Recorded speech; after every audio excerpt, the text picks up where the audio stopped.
Good morning students. आज मैं लेकर आई हूँ बिजनेस इकोनॉमिक्स का 4th लेक्चर। इस लेक्चर में हम पढ़ेंगे branches of economics. Branches of economics means हम जो इकोनॉमिक सब्जेक्ट है उसको 2 शाखाओं में विभाजित करते हैं, माइक्रो इकोनॉमिक्स, मैक्रो इकोनॉमिक्स। व्यष्टि अर्थशास्त्र, समष्टि अर्थशास्त्र। माइक्रो इज व्यष्टि, व्यष्टि इज व्यक्तिगत, इंडिविजुअलिस्टिक। ये माइक्रो शब्द आया कहाँ से? माइक्रो शब्द की उत्पत्ति एक ग्रीक वर्ड माइक्रोस से हुई है। माइक्रोस का अर्थ होता है स्मॉल, सूक्ष्म। तो माइक्रो इकोनॉमिक्स में हम सूक्ष्म इकाइयों का अध्ययन करते हैं।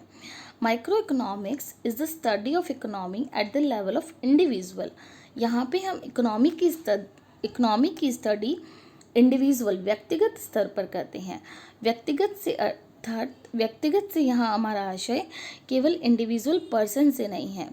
कोई भी individual decision making unit means एक वह इकाई जो अपना डिसीजन लेने में स्वतंत्र है, जैसे कि एक बिजनेस, एक फर्म, एक इंडस्ट्री, एक हाउस होल्ड, एक लेबर यूनियन, एक ट्रेड एसोसिएशन इत्यादि।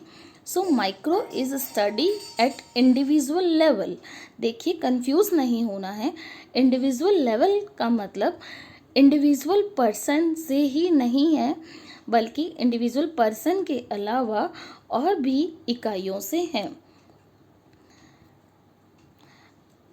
के.ई. बॉल्डिंग कहते हैं, micro economics is the study of particular firms, particular house hold, individual prices, wages, income, individual industries and particular commodities। Means अगर आप किसी एक कमोडिटी के प्राइस को स्टडी कर रहे हैं तो वो भी इंडिविजुअल है। जैसे हम डिमांड कहते हैं, individual demand, market demand, aggregate demand. इनमें से इंडिविजुअल डिमांड और मार्केट डिमांड ये दोनों माइक्रो में स्टडी की जाती है, क्योंकि ये एक कमोडिटी से रिलेटेड है। एक कमोडिटी की एक कंज्यूमर जो डिमांड करता है वो इंडिविजुअल डिमांड है, और उसी कमोडिटी की पूरे सारे कंज्यूमर्स, सारे जो भी उसके प्रोस्पेक्टिव कंज्यूमर्स है वो मिलकर जो डिमांड कर रहे हैं वो उसकी मार्केट डिमांड है। लेकिन एग्रीगेट डिमांड में किसी भी इकोनॉमी में बनने वाली सारी गुड्स एंड सर्विसेज की जो डिमांड है उसको हम स्टडी करते हैं। तो aggregate demand is part of macro. Aggregate demand को हम माइक्रो में नहीं पढ़ के मैक्रो में पढ़ते हैं। सो के.ई. बॉल्डिंग की डेफिनेशन आपको समझ आ गई होगी। Since micro economics splits up the entire economy into smaller parts for the purpose of intensive study, so it is also known as slicing method। देखिए, स्लाइस क्या होता है? किसी भी चीज़ को स्लाइस में डिवाइड करना। सो स्लाइसिंग मेथड मीन्स आप जो भी पूरी इकोनॉमी है उसको छोटे छोटे पार्ट्स में डिवाइड कर रहे हैं, और डिवाइड करने से हमारा उद्देश्य क्या है? ताकि हम उन इकाइयों के बारे में डिटेल में स्टडी कर सकें, बहुत इंटेंसिव स्टडी कर सकें। इसलिए microeconomics is also known as slicing method. Microeconomics के नेचर क्या है? माइक्रो इकोनॉमिक्स की फीचर्स, विशेषताएं क्या है? देखिए, हमने जो भी अभी तक माइक्रो इकोनॉमिक्स के बारे में पढ़ा, आप उससे उसके फीचर्स खुद डिराइव कर सकते हैं। जैसे कि जैसे कि इसका नेचर इंडिविजुअलिस्टिक है, मीन्स व्यक्तिगत स्तर पे हम इसमें स्टडी करते हैं। उसके बाद में यहाँ पे individual economics entities like house hold, firm, market, हमने पहले भी बात की कि केवल पर्सन से हमारा यहाँ पे आशय नहीं है। इंडिविजुअल डिसीजन मेकिंग यूनिट कुछ भी हो सकती है, हाउस होल्ड हो सकता है, फर्म हो सकता है, मार्केट हो सकता है, इंडस्ट्री हो सकता है। उसके बाद में it analyses economics phenomena under the ceteris paribus assumption, hence it is method of partial equilibrium analysis। Means हमने पढ़ा था कि इकोनॉमिक्स में बहुत सारे assumptions होते हैं, बहुत सारे hypothecations होते हैं। ceteris paribus का मतलब होता है कि कुछ चीज़ें मीन्स अदर वेरिएबल्स कांस्टेंट है। जैसे आप प्राइस को स्टडी कर रहे हैं तो प्राइस के अलावा जितने भी फैक्टर्स हैं उनको आप कांस्टेंट अज्यूम कर रहे हैं, आप मानते हैं कि बाकी किसी फैक्टर में कोई चेंजेस नहीं हो रहे हैं। सो हम कह सकते हैं कि ये जो है इस पार्शियल इक्विलिब्रियम एनालिसिस है। मीन्स हम पूरी तरह से इक्विलिब्रियम नहीं कह सकते, क्योंकि आपने कुछ फैक्टर्स को स्थिर माना है। नेक्स्ट इज माइक्रो में mainly pricing means consumer price को लेकर कैसे कंसर्न है, या फिर एक प्रोड्यूसर अपनी कॉस्ट को लेकर कैसे कंसर्न है, मीन्स लेबर को कितना प्राइस पे करना है, लाइक लेबर को जो वेजेस पे की जा रही है वो भी प्राइस है, कैपिटल के लिए जो कैपिटल के लिए जो इंटरेस्ट पे किया जा रहा है वो भी प्राइस पेड है. So it is more concern about price. So it is also called price theory. Value theory means आप किसी भी चीज़, एक चीज़ का बेनिफिट लेने के लिए उसके बदले आप कितनी वैल्यू सरेंडर कर रहे हैं. Its objective is to analyze the process by which scarce resources are allocated among alternative uses. ये तो इकोनॉमिक्स की डेफिनेशन में ही शामिल है कि आप scarce resources को बहुत सारे यूजेस में किस तरह से allocate करेंगे.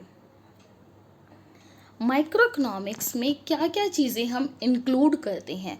अब हम जब भी कहेंगे कि इस चीज़ का क्षेत्र क्या है, किसी भी टॉपिक का जब आप स्कोप पढ़ेंगे, क्षेत्र पढ़ेंगे, जिसका मतलब हमारा ये है कि माइक्रो इकोनॉमिक्स का क्षेत्र क्या है, इसका मतलब माइक्रो इकोनॉमिक्स में हम क्या क्या पढ़ते हैं. सो माइक्रो इकोनॉमिक्स में demand theory, theory of production, एक second, theory of production, theory of product pricing means किसी प्रोडक्ट को किस प्राइस पे मार्केट में सेल करना है ताकि प्रोड्यूसर अपना रेवेन्यू मैक्सिमाइज़ कर सके, प्रॉफिट मैक्सिमाइज़ कर सके और कॉम्पिटिटर्स के साथ मार्केट में स्टैंड भी कर सके. Factor pricing means land, labour, capital, entrepreneur, ये 4 फैक्टर्स हम कंसिडर करते हैं, प्रोडक्शन में मेनली काम करते हैं. तो इन चारों फैक्टर्स को जो प्राइस एक प्रोड्यूसर पे करेगा, एंटरप्रेन्योर जनरली प्रोड्यूसर खुद होता है, और हम ये मानते हैं कि लैंड, लेबर और कैपिटल, ये 3 फैक्टर्स वो बाहर से हायर करता है. तो इन तीनों चीज़ों के लिए वो जो भी पे करता है that is factor pricing. Entrepreneur की भी एक प्राइसिंग है, जो प्रॉफिट है वो एंटरप्रेन्योर के लिए एंटरप्रेन्योर का रिवॉर्ड है.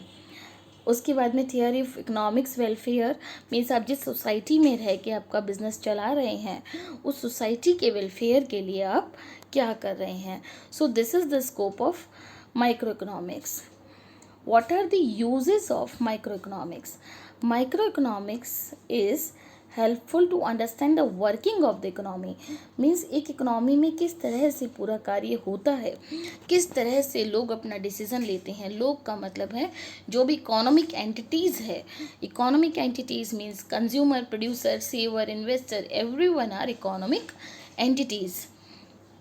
उसके बाद helpful to provide tools for economic policies. Economic policies basically है monetary economics and economic policies है basically monetary policy and fiscal policy.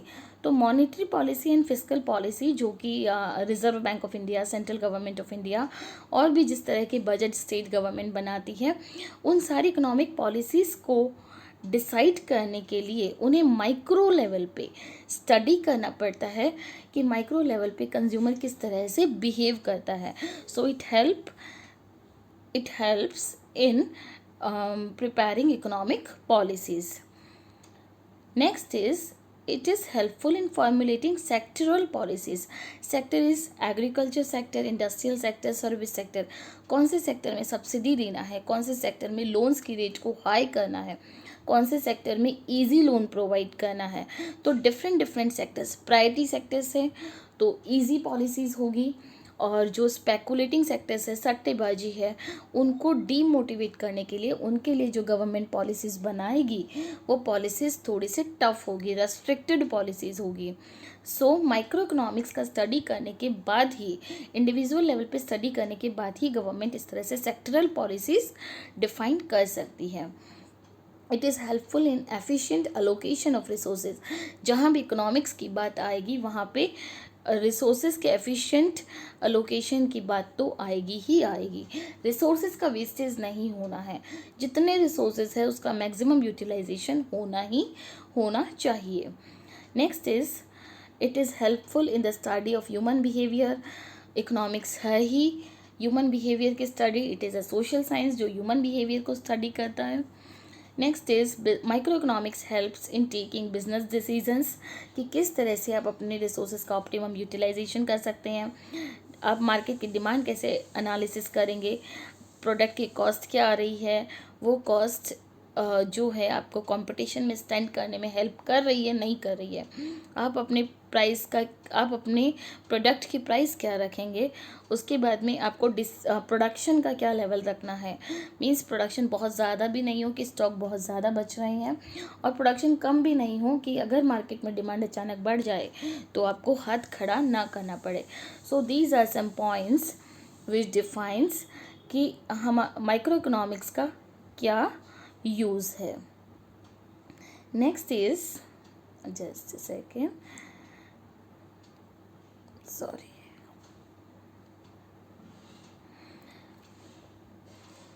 अब आता है what are the types of micro economics.